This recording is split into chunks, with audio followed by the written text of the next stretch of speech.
Dear colleagues, hello, and welcome to the webinar devoted to teaching speaking. So teaching speaking is quite a controversial topic because there is not a magic spell or a magic pill on how to teach your students speak fluently. But today we're going to build a lesson plan from scratch by means of covering of all the stages of a good speaking lesson. So without further ado, let me start sharing my screen with you. One second. Okay, I do believe that all my slides are quite visible. Okay. So there is a teacher believe that we have to just let a student speak as much as possible. And if a student doesn't speak, then he or she is considered to be a silent learner. One more goal of our today's workshop is to show that all speaking activities in reality are built in a different way. The aim of this workshop, like this webinar, is to learn how to stage skill developing and skill testing, I would say, activities in the right order. And before we get started, I'd like to introduce myself. Some of you might already know me just because of previous workshops. So my name is Marina, and I'm both a corporate teacher and an expert in our TTC department. I've been working as a teacher of English for almost 9 years, and I've been working here in Skyeng for almost 2 years. And actually, I would say just what makes me a good person in this topic. So all my students are totally different. Some of them are introverted people, and I really try to guide them to provide you with some context, right? So as to make them speak English. And as for our today's agenda, so what exactly are we doing today? So first and foremost, we're going to enumerate a list of mistakes that even brilliant teachers might make from time to time, and we will be talking about how not to teach speaking, how we are not supposed to teach speaking. And so our discussion is going to be based on a role play. Afterwards, we would have to think about how to make our lessons, speaking lessons, a bit better by means of differentiating all our speaking activities, dividing them into two categories, such as skill getting and skill using speaking activities. And afterwards, we're going to build a lesson plan from scratch by mentioning all the main stages of a good speaking lesson. So the main outcome of this webinar is that you can take it away and apply it to all of your classes with your students whenever you're teaching them speaking. So first and foremost, I'd like you to listen to a role play. Fortunately, there is a role play, maybe even like a bit exaggerated role play, but the main idea that stands behind this role play is to answer all these questions. First and foremost, you would have to answer what really was wrong with the way the activity was done, and afterwards, how did the student feel? Okay, let's go. So, do you see this quote? Discuss it. Okay, just a second. My friend said if you're not in this idea, you're just gonna get left behind, you know? I'm afraid to try something new. I'm not afraid, so I signed up, changed my life. I went from feeling pretty good about myself to feeling like a leper alone in a room. What is leper? Прокаженный. Okay. So, what's your opinion? Okay, enrolled. I don't know. To me, it's like just a story. I don't even know what to say. Just try. Okay. What's the task about again? What should I say? Discuss the idea of the quote. Don't you have anything to say? Well, I don't know a lot about online dating. I don't even know what to say in Russian. But last time you said it would be interesting for you. I did. So, why is it interesting for you? I don't know. It's just so many people date online nowadays. Are dating. Mind the tenses. So, can you discuss the quote? But what do you mean by discuss? There is nothing to discuss. It's just a story. I mean, the guy changed his life and... and that's all. Did you understand the quote? Yeah, the guy changed his life. So do you agree or disagree that it can change your life? I didn't try, so I don't know. I haven't tried. Okay, look, if you don't know, then just open the next slide and read the next task. Okay, thanks God. Fortunately, this was the role play, but it was based on real lessons in our school. And we really have to think about how to make our lessons better, at least. Okay, as for this role play, the first thing that you might be stricken with is the bored voice of this teacher. I mean, this teacher should have been more enthusiastic, more passionate about this lesson. The teacher really shouldn't insist on doing the activity like this if we see that the student is not open for this discussion, is not up, or the student is not up to it. And maybe it's better really to replace this activity with something else instead of just pushing our students. As for L1, probably you have noticed that the teacher resorted to L1 directly on the spot, and there were not enough attempts, even somehow paraphrase it. What is a leper? Прокаженный. But instead of this direct translation, the teacher should have used some other tools. You know, for instance, paraphrasing or synonymous words, or at least the teacher should have a picture, with this, for example, with this word, something of that kind. As for the instructions were quite monotonous and also, I would say, a bit dull. Like discuss it. The teacher was pushing too much and it was without any preparation. And imagine that this particular activity is taking place at the very beginning of the lesson because it's supposed to be a warm-up activity, but there was no preparation at all. And even if we add just the word let us, it might sound a bit softer. And of course, as for mistakes correction, of course, we must admit that we cannot just wait to correct every single mistake of our students, but that's a very important issue, and we're not recommended to correct every single mistake of our students on the spot, right? We don't have to be invaders. We shouldn't interfere with our students' speech. Instead, you might just write down a few inaccuracies that might be relevant and discuss it afterwards, after this activity at least, or at the very end of the lesson while giving your personal feedback. Because otherwise, probably you wouldn't get any results and students might be quite reserved, right? And might keep silent. And concerning this particular, I would say, example, also it's far from communication. It's more about, I would say, it's not even production, because at least two people shouldn't be involved in a conversation. And there are lots of, I would say, pitfalls here. That is why our today's main aim is to see how to avoid these methodological mistakes. I'm talking about overcorrection, the teacher's squeamish tone, too much pressure, using L1, especially we're talking about high-level students. We are not recommended at all to use L1 in terms of high-level students. Of course, there might be some other ways, right, to explain some terms or some even abstract ideas instead of just translation. Of course, it all boils down to a lack of communication, monotonous instructions, and now it's time to think about how to make our lessons a bit better, at least a bit better.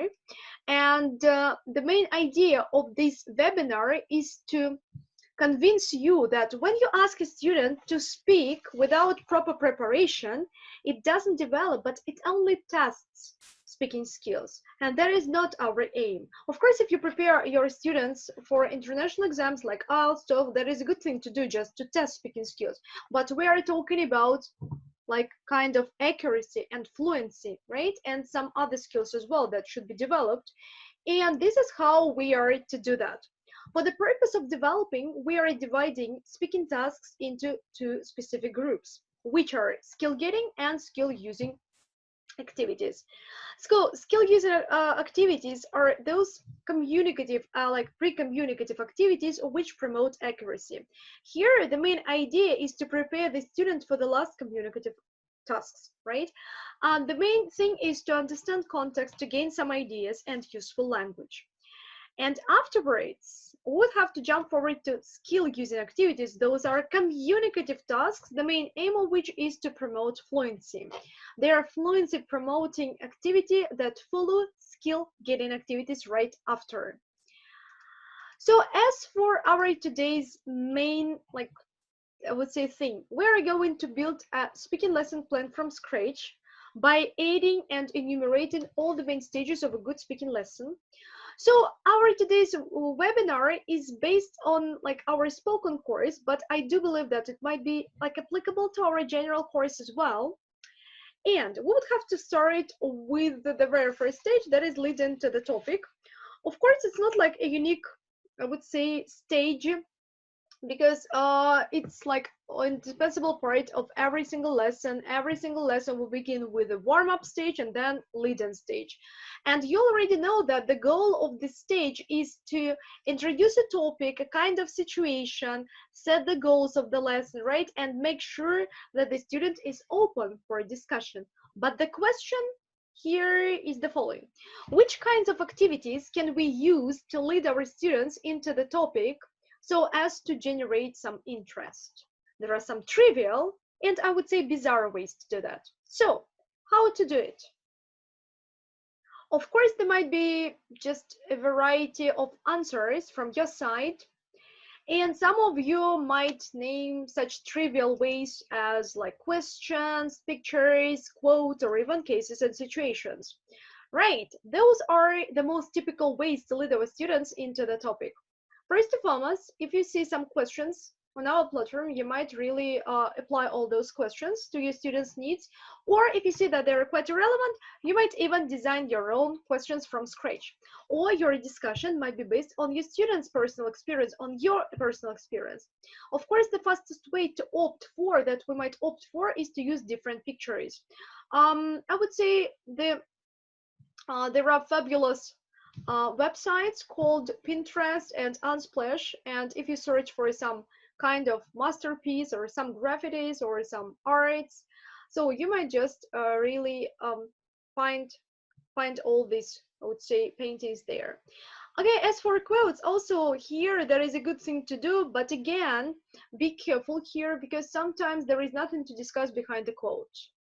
And as for a case of situation, that is a good thing to do because our students are exposed, I would say, to the situation and they would have to crack it somehow. For example, you would have to answer, do you ever find yourself in this situation? What would you do if you were? All of the stuff that you can come up with, you can use if you are, for example, sure it will work with your particular student.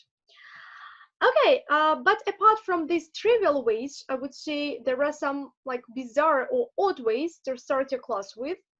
I'm talking about memes, comics, short YouTube videos, questionnaire, and role plays. Exactly. There are again some fantastic websites that might be handy if you are searching for some memes. There is such a website called starecat.com.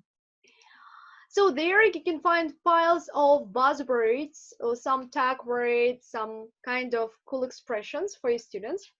And there are just various pictures there as well, kind of memes. As for the second, for example, variant, you might just start your lesson, you might just start your lead-in to the topic with comics. Why not? Also, if you just look at this slide, there is a website called Make Beliefs Comics where you may just create your comics from scratch, or you may just use ready-made templates that are stored there. Or you may just even start with a short YouTube video to lead your students into the topic, and the students would have to guess what the topic would be about, or a kind of questionnaire. But again, if you, for example, would like to opt for a questionnaire, you need to be sure that it's not just like only ticking the correct answers or something, but you would have to ask follow-up questions as well. Okay, and of course, role playing. Why not? Also a good way to start your class. As for the next part, I would say the second stage, we would have to imagine one situation. So imagine that like I'm your student and you are my I'm your teacher, sorry, and you're my students. And actually, today we are going to be talking about artificial intelligence, or something like that, something of this kind. And just you are imagine that you are more or less interested in it, but you don't know a lot about it, or vice versa. You have a lot of ideas, but you don't know what exactly I want you to be talking about. And now we're going to be talking about the next stage of our lesson, that is called content support stage. Why is it called so? The specificity of the speaking lesson would be this step, because it exists for the sake of providing our students with some ideas. So sometimes our students might be interested in the topic, but they simply don't know what to say, or vice versa, something like that. And what kind of activities can we think of here at this stage to help our students come up with ideas to talk about? So what do you think? What might be helpful at this stage? Reading, listening, I don't know, like reflecting on opinions. The main point is to come up with a number of activities. So that is a tricky question, isn't it? Yeah, absolutely tricky.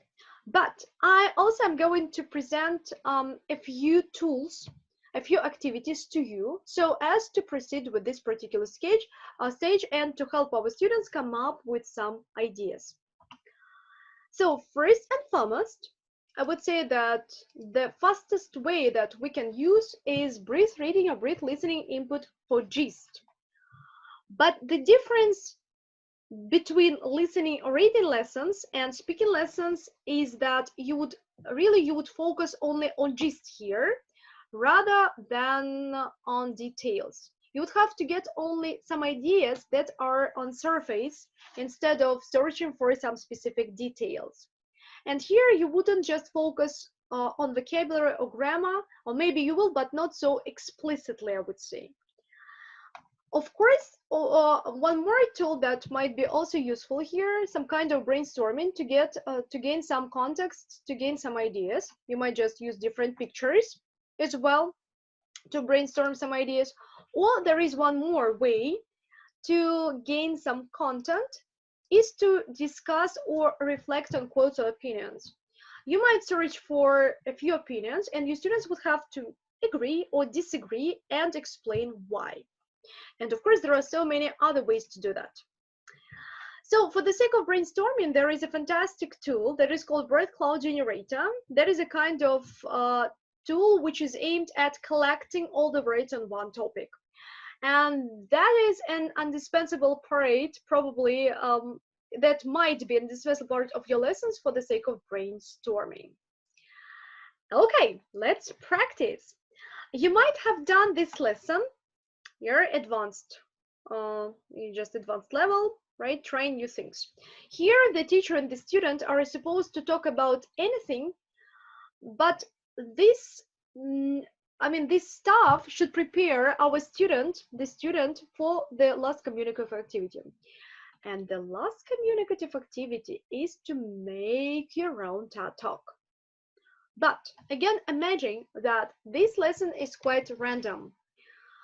And this lesson doesn't prepare the student anyhow for the last task here. Let's take a look. What do you think?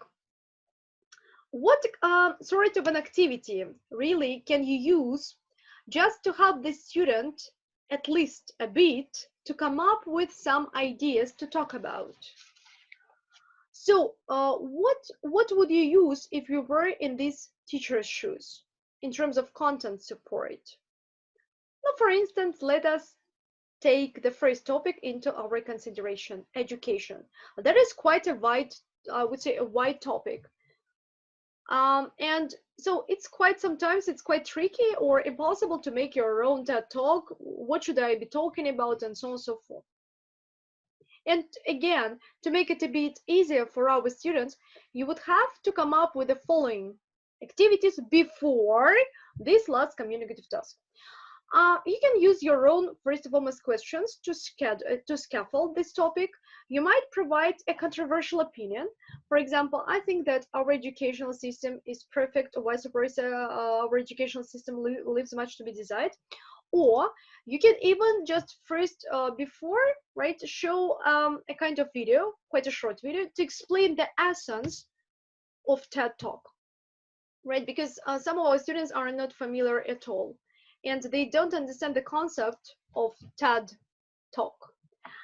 Of course, we're talking about just reflecting on opinions. So you can just attach something, right? For example, some opinions using our attachments, and then your students would have to disagree or disagree with that, right? Or you may just read something regarding this topic. Yeah. The fastest thing that, again, you might opt for is just pictures. For example, you might search for some pictures where teachers are beaten by students. Yeah, and that is quite a common thing these days. And your students would have just to discuss it and express his or her own opinion on this topic. Okay, as for young learners, and if we're talking about not adults but young learners, the thing is a bit different. Let us just talk more about speaking production from their side. Of course, young learners, they are able to do something in terms of speaking. They might respond to simple questions, or they might agree or disagree with somebody. They might tell a very simple story with the help of pictures and so on and so forth, name some objects, somehow give simple descriptions. But as for typical activities, everything is more or less clear, right? Like role plays, drills, dialogues, retelling. But there is one more question. If we're talking about some abstract ideas, for example, if we're talking about young learner aged, I don't know, like 4 years, or like, oh yeah, 4 years or 3 years, and you might ask him, what is the time? Or look at this map, like where is this country? Something like that. Can you navigate? Your young learners might be quite perplexed. And really, but why? Because they simply don't have such concepts in their mind, in their head. They can't simply understand what time is, right? They can't simply just search for some specific place on the map, and they can't, I would say, reflect on different opinions. And you have to take all that stuff into account while dealing with young learners. So while just I would say while guiding your young learners to speak English fluently, you would have to ask open questions. I would say more applicable questions, not abstract questions. You would have to use different visuals if necessary. And of course, don't forget to provide patterns. You would have to start, yeah, and then your young learner might continue, right? Just show your own model, I would say. And probably in this particular case, so kind of successful conversation will take place. Okay, but let's come back to adults.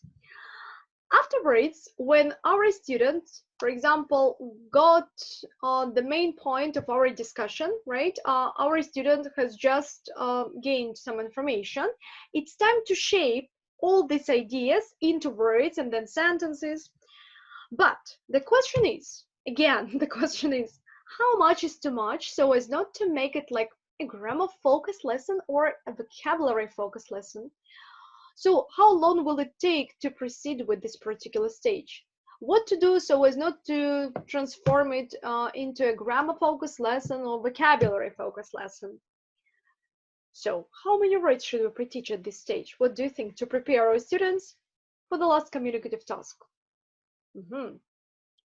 Of course, you might have different answers, like 20, 30, 10, 5, or even, I don't know, like 100 words, why not? But still, we are talking about spoken course, and you know, according to our world famous methodologies, the less is the better. Really, the less is the better. And we are recommended to pre-teach up to 7 lexical units, only the most necessary supporting phrases. Because the aim of our lesson is to develop speaking skills regarding the topic of the lesson, right? And we're not striving for example, vocabulary practice here. And of course, in terms of timing, actually, we don't have much time to provide lots of lexes because we would have to cover it in 7 minutes, maximum 10, just because we have to make sure that our student uses all these words quite successfully, and we have to make sure that our students are familiar with all these words, and you cannot possibly introduce a lot of lexical units without practicing them in controlled practice, semi-controlled practice, right? Without freer practice and so on. It would be literally impossible. And it's better to opt for the vocabulary that the student probably partially knows, right? For example, you covered some grammar points during your previous lesson, and then you would just you would practice giving advice. For example, today, previously you were talking about advice, and today you'll practice more. And of course, the point is the following, that all this stuff should be pre-selected by the teacher, generated by the student, and don't opt for like sophisticated vocabulary. Again, all these words should be easy to comprehend. Again, remember that when you spend too much time on vocabulary, it turns a speaking lesson into a language focus lesson. Okay, let us practice more, I would say. Let's take a look at one more lesson, and we're going to help our platform somehow that is not so smart, again, from the point of linguistic support. This is a spoken course, and the lesson is called Holidays from Hell. Here the student is supposed to give advice like about avoiding illness while traveling. Let's have a look. The problem is that here during the linguistic support stage that is supposed to prepare the student, right, for the speaking activity, somehow the student is not prepared at all. And what they do is actually they were discussing like spoiled holidays, awful holidays, the worst holiday events, and that's it whatsoever. And the student is not prepared. But the question here is the following: what phrases or what words would a student need to do the task successfully, right? How many of them would you pre-teach? What would you pre-teach? Would you pre-teach functional aspect of language and so on and so forth? So, dear colleagues, what do you think? If you were in these teachers' shoes, what would you do? The answer is not so obvious because some of you might, for example, come up with the following solution. Our students will have to know some medical terms, right? Our students will have to operate with medical terms quite successfully so as to give advice. Quite possible. But apart from medical terms, our students would have to operate with modal verbs as well. Because if your student is able to operate with medical terms, he might be very good at this topic, but simply your student might not know how to give advice, and that is a disastrous situation. And instead, you would have to pay your attention to functional aspect of language, right? Such phrases as you should, you ought to, why don't you, I suggest, and so on and so forth. And of course, instead of going through some similar slides, you might just skip at least one of them, and the slide might be replaced with a quick revision of modal verbs. And of course, you shouldn't opt for this last communicative task if you are not sure that your student can operate with modal verbs. Yeah. So, and just don't forget that you would have to anticipate possible problems while taking a look at the last communicative task, right? And of course, don't forget that here the main idea is to cover functional aspect, right? Functional language rather than just simple medical terms. Okay, so I think that we're on the same wavelength, and let us then jump forward to one more stage that is called setting the activity. You know, so as for this activity, when the activity is set, unfortunately, everything might be ruined by a wrong instruction. Let's have a look at this instruction. What might be wrong with a given instruction? You don't have to take a look just at the content, I would say, of the task that the student is supposed to look at, but take a look at the instruction itself. What might be wrong? What should we do, I would say, to make it a bit better? Yeah, that is a good question, I would say. The first thing that you might be stricken with is called time limit. Look, that is a really huge just question to people who are writing like these instructions. In the way it is done, it looks like an exam preparation, or it looks like an exam itself. And your students, undoubtedly, your students might be scared stiff. And some questions would appear. For example, why should I talk about it for 5 minutes? I can't even imagine, like 5 minutes, it's too much, for example. One more thing is that this instruction is quite, I would say, complicated because it consists of a few steps. Choose the topic area you like, come up, then talk, and so on and so forth. Our students might be quite puzzled. What should I do first? What should I do next? And then. One more thing is that choose the topic area you like most. As far as you can judge, there are like 6 topics here. And again, your student might be looking at you with open eyes. And if you have just an indecisive person, your student might be like, okay, maybe this, maybe that, I don't know. And it might take at least 10 or 15 minutes even to choose the topic area. One more thing, come up with an important issue. Many minds. What is considered to be an important issue? They simply don't know what to expect from our side. What do we expect, right, from them? And of course, don't forget that your instruction shouldn't be quite monotonous, like this instruction, right? Again, there is no purpose, because to talk is one thing, to discuss it just another thing. To come up with, for example, some solutions is just the third thing. To explain something is just the fourth thing. But just like talk about it for 5 minutes, there is no conversation behind. It's just nothing. Okay, I would have to make some conclusions, draw some conclusions that in this particular situation, the task doesn't require actual communication at all. Because an effective communicative task should contain, first and foremost, purpose. It should be purposeful. Our students will have to understand why exactly they're supposed to be doing that. For example, now let's check how you are able to communicate in this situation, how to take things back to the store, for instance. Or we're going to check, so how you can, for example, communicate in this particular situation. Afterwards, I would say that it goes without saying that there should be roles for the teacher and the student. It shouldn't be like in the following way: the student is talking and the teacher is yawning. It's better just to assign some roles. For example, the teacher is going to be a part of this interaction, and the teacher will take on a role. I'm going to be, for example, a foreigner or something. I mean, and of course, don't forget about time and content limit. If you have a slow learner, I would say I'm inclined to believe that there shouldn't be any time limit at all. Don't just impose any limits. As for content limit, I'd just, I'd recommend to provide the students with, for example, 2 or 3 topics instead of just a list of topics, or you might suggest your topic, just one topic instead of just this list, so on and so forth. Okay, let's come back to our instruction. You might have remembered it. So how to make this instruction, or instructions, I would say, better? Remember about the purpose, roles, and limits, right? What might be done with this instruction?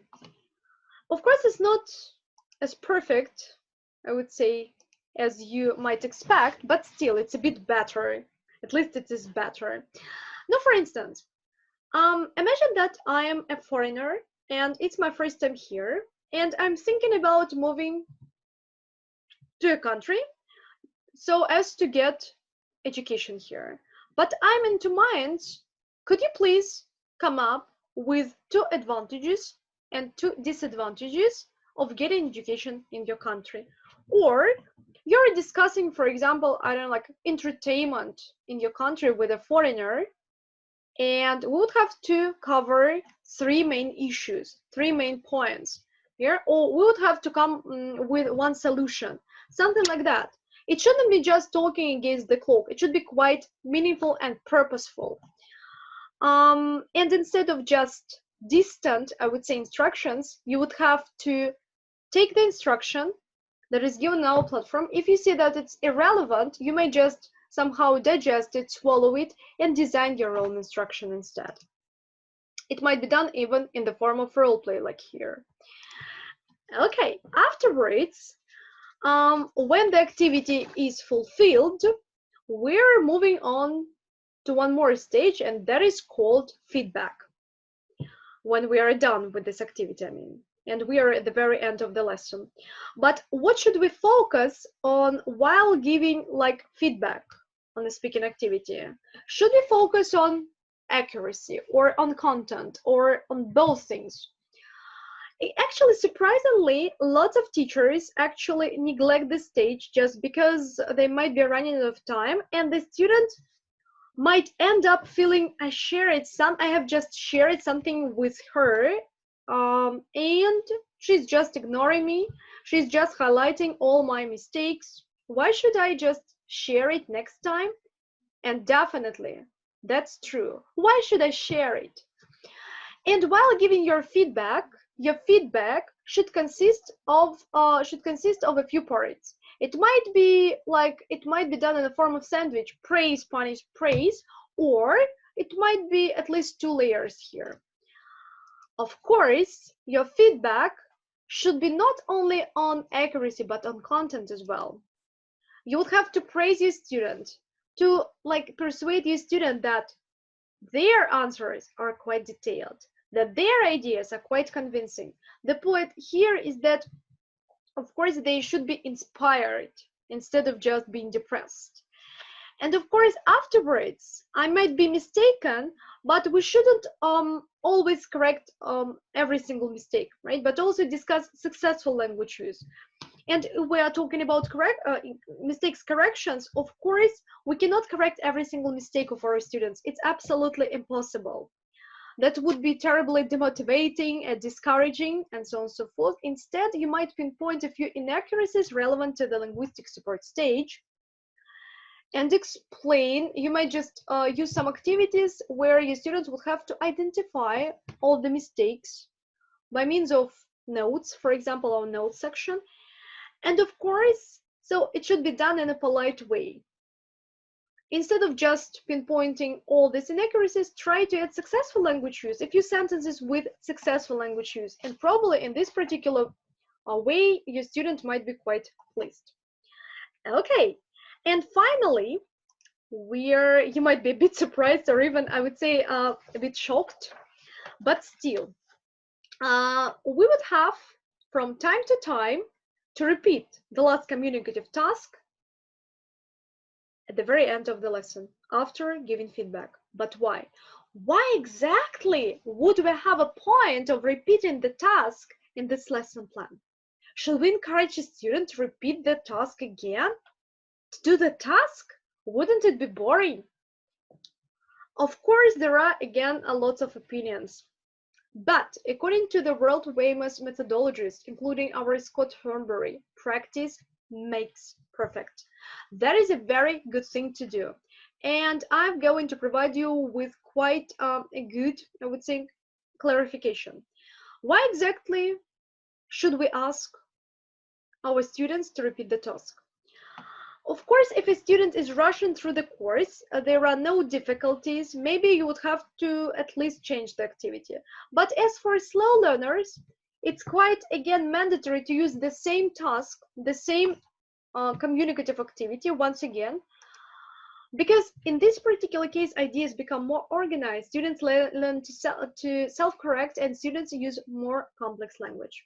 It leads to your students' confidence. Your students, again, might be quite satisfied with the current result.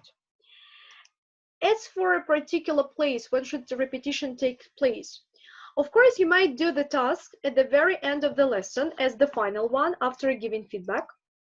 You can ask a student to write an essay on the topic, right, as a kind of homework, and after some tasks in several lessons or after some time.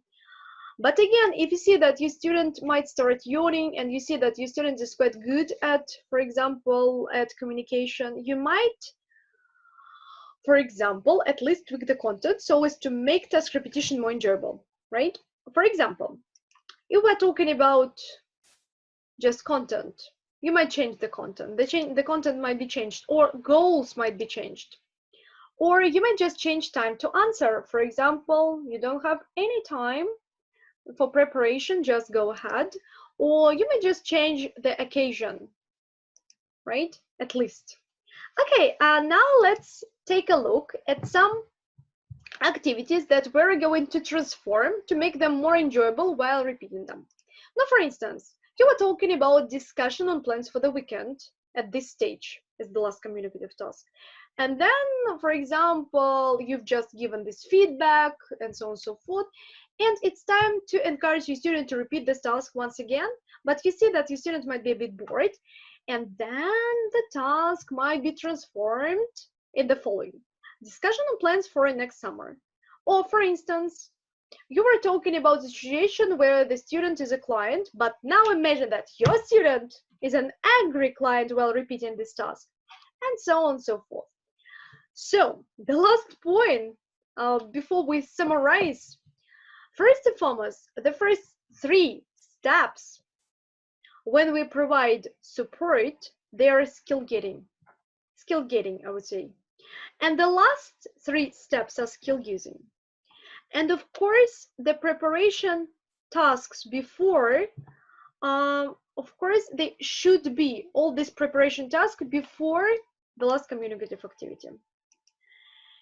And now we've just covered 2 main types of speaking activities. Those are skill getting and skill using activities. You have to remember that all skill using speaking activities require really linguistic and content preparation. You can't simply ask your student to speak without proper preparation. In this case, it doesn't develop your student's speaking skills. And of course, there must be feedback both on content and accuracy, so as to add confidence, I would say. Your student in this particular case might see what kind of progress, right, they are making, and so on and so forth. And of course, your speaking tasks have to be relevant for students. Don't try to use something irrelevant. You know your students better, and of course, you would have to remember that just as for like communication, as for communicative activities, preparation should take place. Okay, we're approaching the end of our today's webinar. Thank you so much for your attention. Thank you a lot for your time, and I do hope to see you if we're talking about our practical part, where we're going to practice more dealing with some real cases, and we'll try to find some solutions to our problems, to the problems while talking about speaking. Thank you so much, and goodbye. Have a nice day.